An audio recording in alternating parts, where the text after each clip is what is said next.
I hope all of you awesome fuckers are having a really good week. I hope that it is stress-free and involves minimal having to deal with bureaucracy. You can see where, or I can see where people definitely project their thoughts and wishes for others based off their own experiences, because guess what I'm about to start talking about? So I would say that we've had I would say that we've had a good week. It's uh, it's been really productive. It's been a hell of a lot of work. Oh, God, it's been more than a hell of a lot of work. Holy fuck! And it's involved a lot of bureaucracy, which I am paralytic with dread at the very thought of having to engage with and deal with. At the best of times. I mean, when do you have the best of times? As a DID system, really. What are the best of times? Uh, so I was looking through my journal for notes and so this is like going back to last Friday when last Friday we moved into Ryan's. Yes, we've moved, we live here. It's brilliant. I love living with him. He is amazing. Loads of really amazing stuff about moving in, and that's all awesome. And what's not awesome is all the phone calls that entails, and just all of the many places that need to be updated. My journal is just like, it's just, I wish I could show you, but it's all sensitive information. But it's like just text mountains and bullet points and checklists with an amazing amount of checklist things done and information from each phone call and because it's a bit complicated because of mental and physical health issues. We're both on this UK benefits system, and if you move in, you have to do like a joint claim as a couple, but it's all a bit confusing and complicated as to whether or not you do a joint claim on the same standard benefit that it is, or if they're going to move you towards and say apply for this new benefit. And like I have spent my entire life not able to do phone calls, and our mum has done them for us, which I'm so appreciative of. That, like, holy shit, there's so it's kind of new to us to deal with phone calls, and it was very like there's a lot of uncertainty, and uncertainty breeds terror, and it's like uncertainty and trauma disorders, and oh my god, so many checkbooks, so many questions. So it was like a lot of ringing around to go, what's the process? How does this work? What happens? Will we die? Basically. And then writing down answers immediately because I dissociate really badly during phone calls. And I think it makes me switch around a bit, or at least blur between parts of me. So I won't necessarily recall what was just said. So like lots of really quick note taking and then breathing and trying not to get stressed about that and being like, what happens here and now and everywhere. And while doing all of that, there's like we've got like an auditory processing disorder, I think. So like sometimes we lag what's said, and like a lot of the time it at least in person where I can hear and it's clear, it'll load in after the fact. But on the phone I could just lose it forever. I could just get eaten by the ether. So like potential for switches and dissociation and panic attacks and brain fog, and no one, like this whole house phone calls cause all of us a varying degree of pain and suffering. So it's like, man, it's not easy. And then there's like trying to breathe through these symptoms and trying to not have panic attacks while on the phone. And also, I'm perpetually frightened of ringing anywhere benefits related for their level of understanding of fluctuating disabilities, because I don't know if they I don't know how much my internal experience is obvious external to me. Usually, like, a good degree of our energy goes on looking functional, which I'm actually, a lot of the work we're doing in therapy is to, like, not waste that energy, basically, and not be trying to mask or cloak as more functional than we are. I'm always perpetually worried that I'll make us look like we're totally fine while doing something that I can barely do, and then people will be like, "Oh, you can clearly do this," and I'm just like, "No, I will die if I have to do that more than once every 10 months." But I'll say it in this really calm voice, and I'm like, "That's still, you know." So I just don't know whether or not the people I'll be speaking to will have an understanding of stuff like that, basic mental health things, or if that's something I'm gonna need to explain as well. So it's like, it gets to this point where there's so many things I'm thinking about and worrying about that I just freeze up, and it takes a lot of effort to make sure that I stay present and focused, and that I don't just, because if I freak out too much, what happens, I think, is that a younger part of my subsystem is, or a younger part of me, since there's like so weird having to have switched between subsystem to just me, but I feel myself get younger if I and sort of rotate out and in. So trying to keep myself present and not get overwhelmed by all of these thoughts, and like acknowledge all of these concerns and try and focus on what is in my control and what is not in my control, while actually doing the things as well functionally that need to be done. It's a fuck ton, fucking lot. That's just the phone calls. Oh, so like Friday we did this massive like marathon of phone calls to these places with terror. Couldn't sleep the night before because of the dread. I did though. I'm quite proud of this.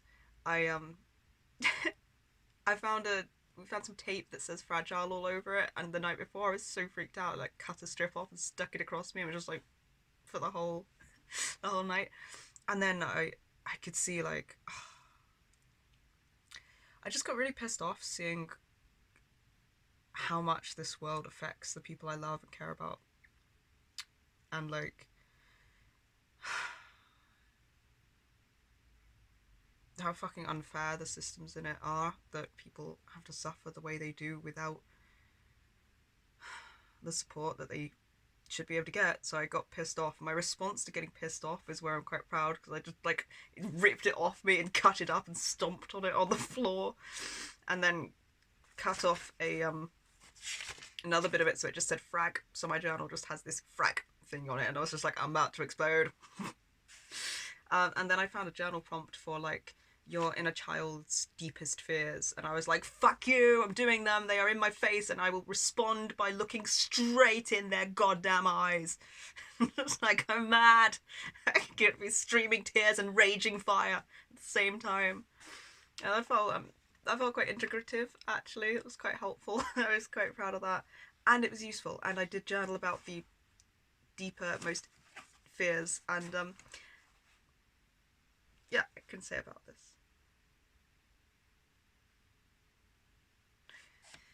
Oh, there's so much already.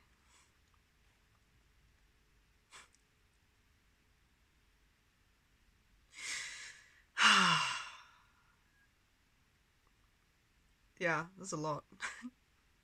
It's the debate between going, I see how much planned out for this vlog there is, and I see how much there is here. This is kind of part of that vlog, so yeah.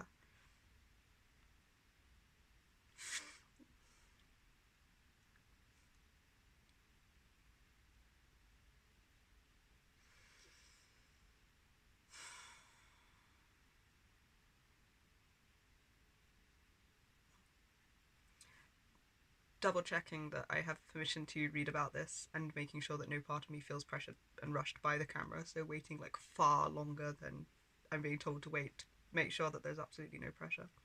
So the inner child's deepest fears was being helpless. And the next question is, where do you think this comes from? And I was just like, being helpless. But, you know, being in that state and then being hurt and traumatized and taken advantage of, and, you know, not being protected, so, and not being able to protect ourselves, that's kind of where these things develop. How does it manifest in your daily living? And I could see how it was manifesting, like, just in preparation for these phone calls, like, right then and there, the fear and the freeze, and then avoidance of situations that create uncertainty because of how much helplessness I feel and fear in uncertainty. And how it can make me avoid situations that I'm unsure of being able to handle perfectly. And then potential for re-traumatization and dread and terror and shutdown and splitting when presented with situations that I'm unsure of how to handle and feel powerless in. And then the next question was explore this fear and try to think of a way you can comfort yourself when it arises. So I've got exploration. We and I see how this fear can create and perpetuate itself. We and I can see how we did not choose this or create this response ourselves. We and I can see how this was done to us beyond our control in our childhood a long time ago. We and I can see how we were powerless then to change this. We and I can feel how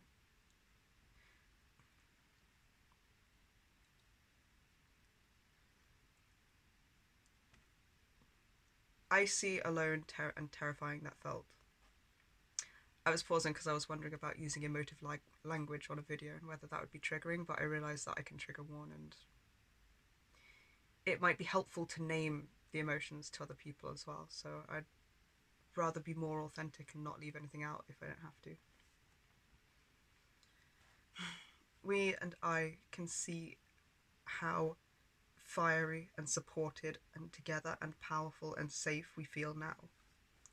We and I can comfort ourselves and each other now when it arises, like we have just now, by remembering the truth then and the truth now are very different. Now we're bigger, stronger, fiercer, more capable and resilient than we have ever been, far more powerful and confident than anyone who made us feel helpless when we were young could ever dream of. Now we are more competent, able, efficient, creative, and adaptive than anything that we could ever encounter. Man, I gotta write this down as like a morning mirror routine. It's quite helpful. Nothing can make us that helpless ever again, because we always have something in our control to help ourselves. Breathing, journaling, feeling, thinking, and acting. Our actions affect and shape our environment, inside and outside of us, and we always hold that power now.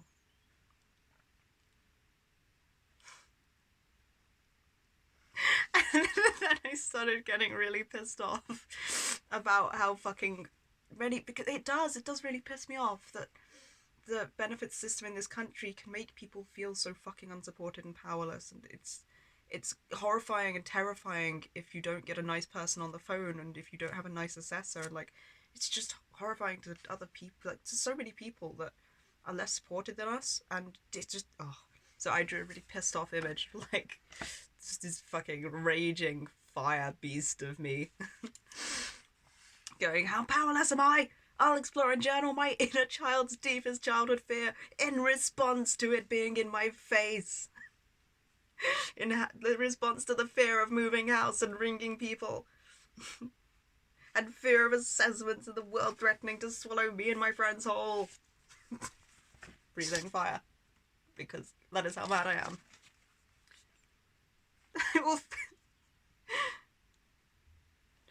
I just the block capitals. I love it. I will face our deepest fears when they appear and explore them deeper like an adventurer into an enchanted and pleasant forest. I will wander through their midst with fiery resolve.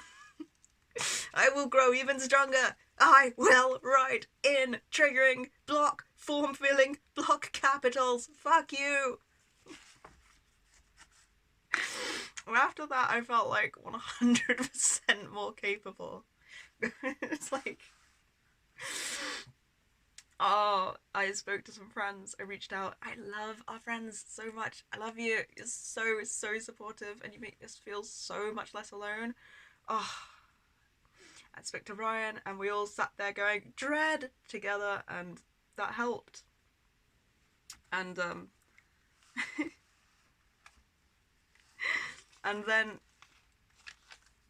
like shit tons of phone calls and shit tons of taking notes and shit tons of like working out what we have to do and writing down the process and then following the process and then like eventually done and like fuck then like sitting in shock for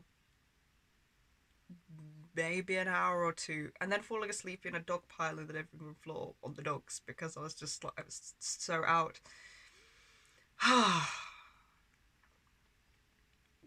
So that was Friday. And you know, oh man, there's so much. I still feel terrified and still felt terrified of dealing with any of that. And I feel really powerful and really capable and like fired up and like, yes, let's go about like having to deal with it more because it's not like you can get it all done in one day. Which is coming up. I have cold sauce. I need to use a straw. We have no straws, so.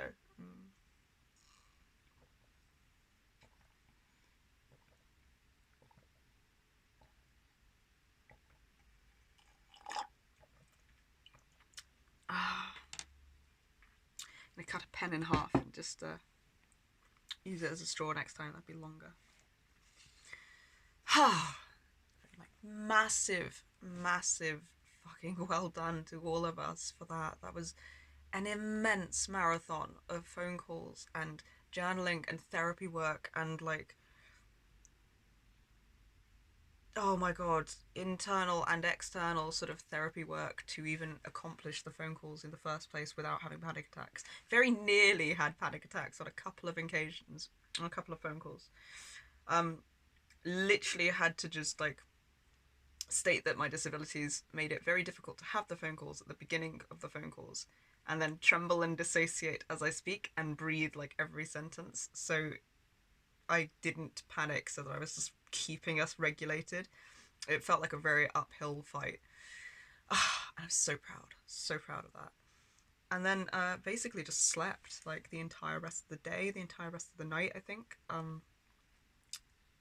Saturday, slept through most of Saturday.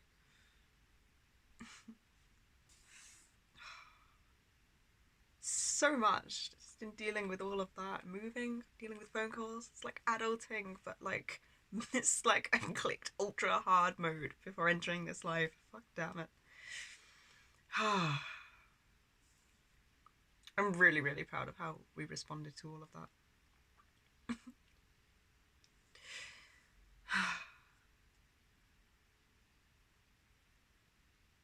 And then I noticed I was getting another cold sore, and I was like, of course I am. I didn't sleep. I'm stressed. Why am I surprised? I like had an hour or so of slamming cupboards and being like, this is not fair. Nothing is fair. But then I felt very supported again by everyone in this system, and by Ryan, and by Poe, and by Dragons, my amazing friends. So, and then I found a cream for cold sores that actually fucking works.